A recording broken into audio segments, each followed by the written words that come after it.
Welcome to the next episode of Real Stories Leadership Series for the Canadian real estate industry. I'm your host, Micheline Bentley from Matrix360, and we're excited to collaborate with Informa Canada. We're delivering a platform for leaders to share their experiences, and the intent of our dialogue is to engage with business leaders as they share their insights and wisdom.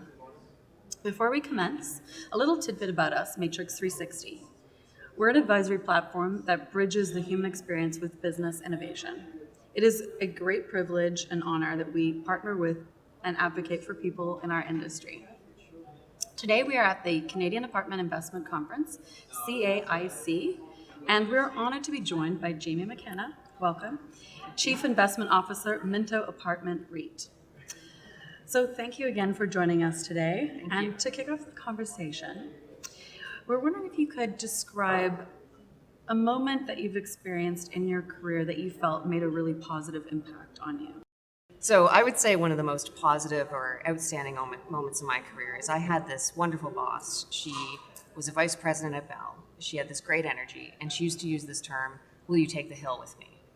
And it really represented to me a boss that wanted there to be a two-way street, two-way dialogue with her team, and that, are you committed to me to overcome the challenge, which is the hill, but I'm committed to you and want you to be part of me overtaking this. It's not just me as the leader, but you as a team. And it's something that I've taken as part of my leadership journey and imparted on my team is I want a team that we're committed to each other when we're overcoming challenges. That it's not just about the journey, but it's about what happens along the way, that you're there for each other and supporting. Exactly.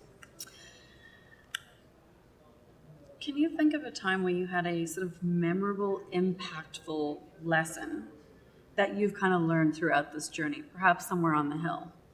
Absolutely. I remember I was in my late 20s and I had a coach. We had assigned coaches to the directors in the company. And I did a personality assessment and I scored really low on vulnerability. And at first I thought, that's excellent. It means I'm tough.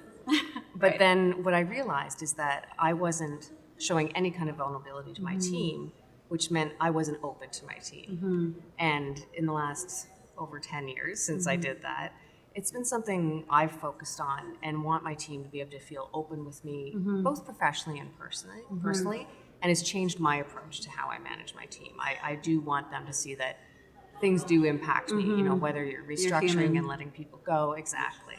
And it's really gone a long way. If you could go back in time, I always find it interesting when you do have the opportunity to reflect to a time where you're thinking about mentorship. And I want to kind of bring up a quote from your valedictorian speech not too long ago that really caught my eye. Face your future endeavors with courage and continue to change by challenging the status quo. And I wonder if you could go back to your 20-year-old self. What are some critical pieces of advice, what you said back then, what you've experienced, and where you're at now that you would provide? So I would say the exact same quote today that I did more than 10 years ago. It was actually a long time ago, it feels like. But what I would tell my 20-year-old self would be nicer, be calmer, have more composure. And I think, maybe it's a woman in business, working in a male-dominated environment. You're constantly trying to be tough and heard at the table. And what I've learned is it doesn't have to be aggressive. It can be assertive, but you can still do it with humor and kindness and get your point across and not be so focused on being the tough guy around the table. And so taking the courage out of your quote to drive change by challenging the status quo, in the sense the status quo being that we're in a male-dominated industry, but you also have an opportunity to be bring the strengths as a woman to the table. Well, and I think when I say challenge the status quo, I actually meant the business issues. Is that, my team would tell you, never come to Jaime and say, well, that's how it's always been done. Because I hate hearing that. Yeah. Is that let's look at new ways to accomplish things. But it's the best way. How you manage as a leader is what I think I would give the most advice to myself 10, 15 years ago. With compassion. It's interesting, there's a theme there, the human element. Absolutely. What do you think your largest misconception about your career is? It's a good question. I think, can I think about that one for Yeah, a sec? sure. I got a misconception about my career. I think about that one. Well, okay. So I would say probably the largest misconception I had about my career is that I'll always be an accountant. And I think when you come up the ranks through finance, you never really see yourself leaving finance. Right. And over the years, having had exposure to deals and different transactions, different people, I had leaders that encouraged me to push outside of my norm, what I knew, what my comfort zone was. I had the misconception that I would always just be the finance person around the table. And now I'm actually not the finance person around the table, and it's opened so many doors I didn't expect. That's fascinating. And so you kind of challenged the status quo yourself with that very switch in your career. And with the encouragement of the people around me. So reflecting on your career again, are there any factors that you've noticed that affect employees in the workplace as you see it today? I would say uncertainty. Uncertainty. Absolutely. And whether it's job security or lack of definition of what's coming next. Minto's gone through a lot of change since I've been there. Yeah. And I always say to my team, the only thing that won't change is change itself. Yeah. So That's the one thing that's constant. absolutely. And I think finding the people around you that you can honestly say, I don't know what the next 6 months holds, but we're here together as a team and we're going to work through it, means a lot. But there's a lot of people that can't stomach it, and people that say they can stomach it and can't stomach it. So I'd say that's one of the biggest things that I've been facing over the last 10 years at Minto. And I suppose that's true a lot in the industry in general, because real estate, the one thing constant about it is change, right? Absolutely. This kind of leads to the next question. If there was someone that you've looked to professionally for guidance, you've mentioned that a few times throughout, leadership advice, as you've kind of progressed throughout your career, who would that person be? I would say I've had a lot of mentors. I've been in different industries. I've been in different roles. I have peers that I have the utmost respect for and have developed a great friendship with, that you can have really honest conversations, and they call you on how you approach a situation, give you advice, and vice versa. So that relationship means a lot to me. Even my boss and my boss's boss, Michael Waters, they've been the ones that have encouraged me to go beyond what I thought I was capable of. And, you know, it goes back to my point around finance, is that they said to me, I remember, you're great at finance, but I think you have more. Yeah. And I think that's something women, young people need, that little push to give themselves the confidence and do something outside their comfort zone. Seeing beyond the obvious. Exactly. And what would you say is the best piece of advice that you've received from maybe one or two or several of them? Maybe there was a common theme there. Be myself. And, you know, it sounds maybe a little bit corny, but what I mean by that is we all have our all nuances and certain personal attributes. But the advice I got was be yourself. Because if you're not yourself, you're not authentic. Yeah. So you might have a trait that doesn't fly great in the room, but overall, if you're being yourself, you're going to deliver the most authentic message. Yeah. If you're not yourself, you're working with the wrong people. And it's hard to be vulnerable without knowing who you are. Exactly. So it in of itself is a work in progress. Exactly. Here's something interesting I'd like to share with you. According to the latest stats for Canada's census report, 82% of the population live in large and medium-sized centers and cities across the country, one of the highest concentrations among the G7 nations. Also, according to 2016, Matrix Canadian Real Estate Diversity Workplace Survey polled that in Ontario, over 52% of the population in urban centers are female, while less than 34% of women are in leadership positions. In Ontario, between 35 to 54% of the working population in urban centers identify as visible minorities. So that would be visible race, ethnic groups, etc.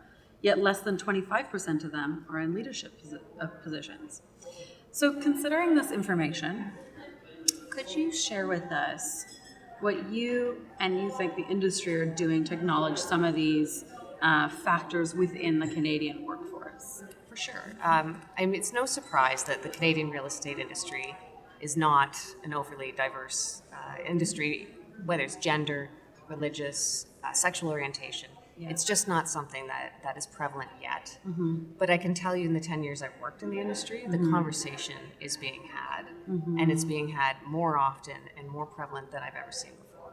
And why would you say that? I think there's just been a recognition in the last 5 or 6 years that it's not about having 50% women around or the right ethnicity. It's the diversity of opinions. Yeah. You need to represent who your customers are Yeah. in the boardroom. Right. And I think the industry maybe didn't need to do that in the past, and they're starting to realize Yeah. that as the Everything industry should. changes, technology changes, needs change, they need to make sure they have that diversity of opinion around the table. Especially with the aging demographics that you've got a shift in and a gap actually in the industry, in which case you really have to kind of think about those factors. Absolutely. As a leader, how have you adapted to the changing demographics in our communities to foster an inclusive workplace? So that could be anything to do with, hiring, promoting, succession planning. It could even be governance of procedures and policies, or perhaps some learning and development aspects like mentorship or professional development. So I would say the first, most recently one that we did is we actually have a diversity policy when we launched our REIT in July. We wanted to demonstrate that that's an important attribute to our board representation, our executive management representation, and covering all aspects of diversity, not just gender. And I think that's important. I think we get caught in the male-female conversation, we do. and we don't pay enough attention to cultural backgrounds, religious backgrounds, and so on. Yeah. So that would be the most recent thing we do. But we definitely are having the conversation around our board tables in addition to the policies that we've put in place. Do you see a reflection of what you're trying to change at the board level? Yeah, okay. So yeah, absolutely. So our CFO right now is a woman. Myself as the CIO is a woman as well. So we're definitely seeing the gender diversity. And it's slow going. Once you make the commitment to do it, it slowly comes in through the ranks and comes in through management and executives. We have a significantly diverse executive management team across Minto, which I think is a reflection to the openness we've had over the number of years to make that a priority. So to reiterate, the Real Stories Leadership Series is positioned to showcase the insight and the wisdom of real estate leaders. That being said, what footprint would you like to leave as a legacy in the business community? So I am going to go the gender route. Okay. What I would like to see is that women speak up more around the table and encourage the next generation. I think when you sit around the table, you are the only woman. You may feel intimidated, you may feel different, you may feel like your voice doesn't want to be heard. But I think if we make a conscious effort, the more we speak up, the more confidence we give the next generation. And then we get to see that diversity around the boardroom table. And to me, it's a bottom line issue, is that the diversity around the table drives profit because it represents the people that are actually paying our paychecks every single week. Right.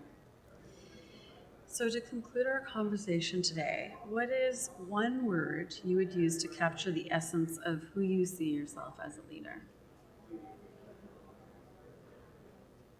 Empathetic. I don't know if I like that. You can change it. Yeah, let me think. One word as a leader. I want a word below bold. Like, maybe courage. That's what I'll do. Courage. So I'll say courage. Yeah. So courageous leader. Yeah. Well, thank you, Jaime. It's been an absolute pleasure. I really appreciate the level of engagement in our conversation. And on behalf of Matrix360 and Informa Canada, we appreciate you taking the time to share your perspective and some of your experiences with us today. If you'd like to learn more about Matrix360 or Informa Canada, please check us out on our website. Thank you and enjoy the rest of your day. Thank you.